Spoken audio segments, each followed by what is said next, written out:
शोएब चौधरी साहब हमारे साथ मौजूद हैं, ब्लिट्स ढाका के एडिटर हैं। शोएब साहब, किस तरह से देखते हैं आप तारिक रहमान की इस बम्पर जीत को? कितनी बड़ी उम्मीद, क्योंकि बांग्लादेश में बीते दिनों जो हालात हमने देखे उसमें कितनी निराशा थी, उसमें कितनी हिंसा थी, उसमें कितनी डिसअपॉइंटमेंट थी, ये हम सब ने देखा है, जाना है। आप भी खुद उसके भुक्तभोगी रहे हैं उन हालात के। लेकिन आज बांग्लादेश तारिक रहमान के नेतृत्व में क्या आगे बढ़ने के लिए तैयार नजर आता है? चुनौतियां क्या हैं, चैलेंजेस क्या हैं? उनकी जीत को कैसे देख रहे हैं बांग्लादेश के आम लोग, आवाम? बहुत बहुत धन्यवाद। कल की जो चुनाव की जो रिजल्ट हुआ, ये बांग्लादेश की डिसीजन थे, राय थे पाकिस्तान के खिलाफ।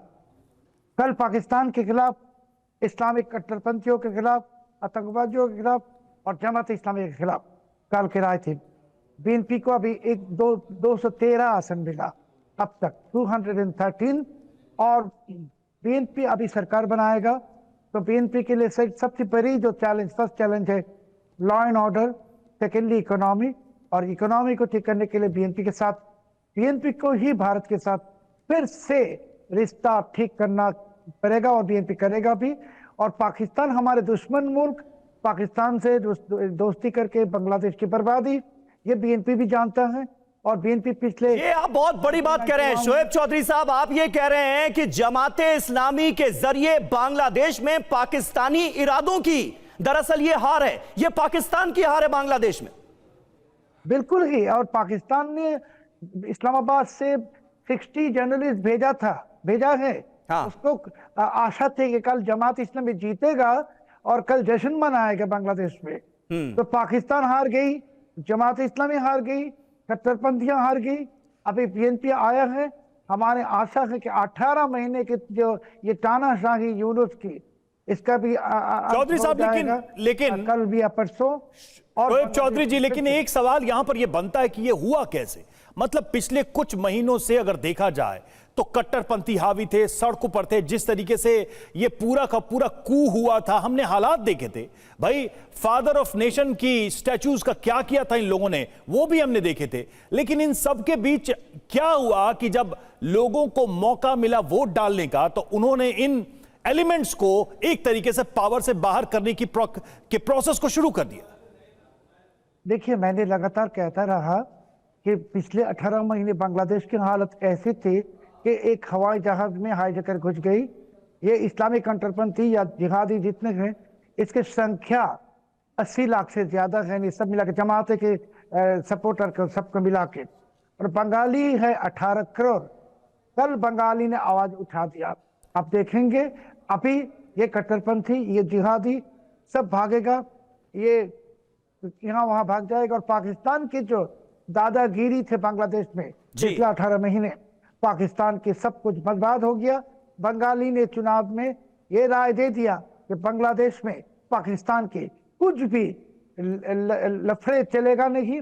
बांग्लादेश कभी भी जिहादी देश है नहीं, बांग्लादेश कभी भी कट्टरपंथी देश है नहीं, बांग्लादेश बंगाली का देश है।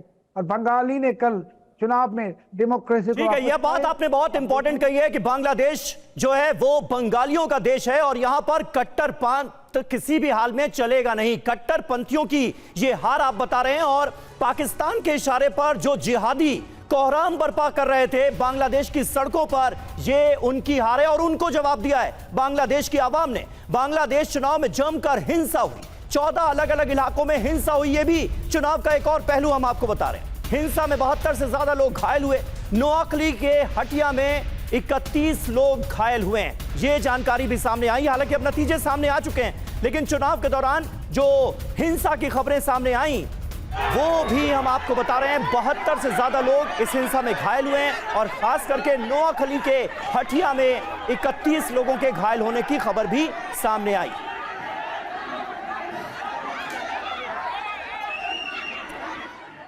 लेकिन इस सब के बीच जो विजयी हैं वो हैं तारिक रहमान। एक जरा उनके सियासी सफर पर भी नजर डालते हैं। साल 1971 मुक्ति संग्राम में मां खालिदा जिया के साथ गिरफ्तारी होती है, और साल 1988 बांग्लादेश की राजनीति में तारिक रहमान की एंट्री हुई। साल 2004 अवामी लीग की रैली पर अटैक के मामले में उम्र कैद, और साल 2007 भ्रष्टाचार के कुल 84 मामलों में रहमान को सजा होती है। साल 2008 की बात करें, गिरफ्तारी से बचने के लिए तारिक रहमान लंदन भागे और साल 2018 बांग्लादेशी नेशनलिस्ट पार्टी के कार्यकारी अध्यक्ष बनाए गए। साल 2024 में शेख हसीना के तख्ता पलट के बाद कई आरोपों से वो बरी हुए। दिसंबर 2025 में भव्य स्वागत के बीच तारिक रहमान बांग्लादेश में वापस लौटे और फरवरी 2026 भारी जीत के बाद प्रधानमंत्री बनने का रास्ता साफ हुआ। मनीष, अब कुल मिलाकर यह है कि तारिक रहमान बीएनपी की अपनी एक पॉलिटिकल हिस्ट्री रही है, उनका झुकाव भारत के तरफ कैसा रहा है यह भी हमने देखा है। शेख हसीना के मुकाबले अगर बीएनपी पार्टी की बात की जाए तो वो भारत के प्रति उतने सॉफ्ट या उतने फ्रेंडली नहीं रहे हैं। जमात के साथ वो गाहे बगाहे थोड़े गठजोड़ में भी नजर आए हैं। क्या ये नए तारिक रहमान बदले बदले नजर आएंगे या फिर ये पुरानी चीजों को फिर से वापस लाएंगे? देखिए, पहली बात तो यह है कि बांग्लादेश में किसकी सरकार बनेगी ये वॉशिंगटन से तय नहीं होना चाहिए था, जो कि किया गया। रिजीम चेंज के बाद जिस तरीके से मोहम्मद यूनुस को सिलेक्टेड गवर्नमेंट के तौर पर वहां बिठाया गया था, और तारिक रहमान प्रधानमंत्री अगर बन रहे हैं तो वो इलेक्टेड हैं, उनको बांग्लादेश के लोगों ने चुना है और ये हक बांग्लादेश के लोगों का ही था। और इसीलिए इस चुनाव को इस नजरिए से देखा जाना चाहिए कि लोकतांत्रिक प्रक्रिया की जीत हुई, उस बंगाली विचारधारा की जीत हुई, और ये न केवल पाकिस्तान की इस्लामिक जो कट्टरपंथियों की हार है, बल्कि पश्चिमी देश अमेरिका और यूरोपीय देशों की भी हार है, जिन्होंने सोचा था कि बांग्लादेश को कठपुतली बना के रखेंगे। शोएब साहब बिल्कुल सही कह रहे हैं कि 18 करोड़ बांग्लादेशियों की जीत है। अब रही बात भारत का, तो देखिए भारत को भी, हमें भी ये देखना है कि हमारे पास विकल्प क्या क्या है। शेख हसीना की पार्टी अभी रेस से कंप्लीटली बाहर हो चुकी है, अब पता नहीं वो कभी वापस अभी आ पाएंगी या नहीं, कम से कम निकट भविष्य में। रही बात तारिक रहमान के साथ, तो जिस दिन बेगम खालिदा जिया का देहांत हुआ था, विदेश मंत्री जयशंकर गए थे, उन्होंने उनसे मुलाकात की थी, तो आप कह सकते हैं कि भारत ने पहले ही, ऐसा नहीं है कि जीतने के बाद हाथ बढ़ाया, उससे पहले ही पॉलिटिकल प्रोसेस के तहत उनके साथ इंगेजमेंट किया और हमें उनके साथ इंगेज करके रखना पड़ेगा।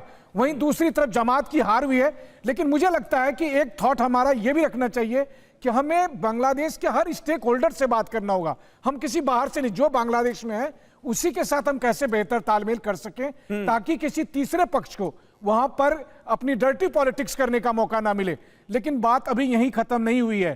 तारिक रहमान के लिए भी चुनौती है, जमात से कैसे डील करेंगे, उन दंगाइयों से कैसे डील करेंगे, जो लोग आ चुके हैं पाकिस्तान से उनको कैसे भगाएंगे। और हिस्ट्री तो तारिक साहब की भी है ही, आरोप तो यही था कि जहाज में भरकर हथियार लाए थे।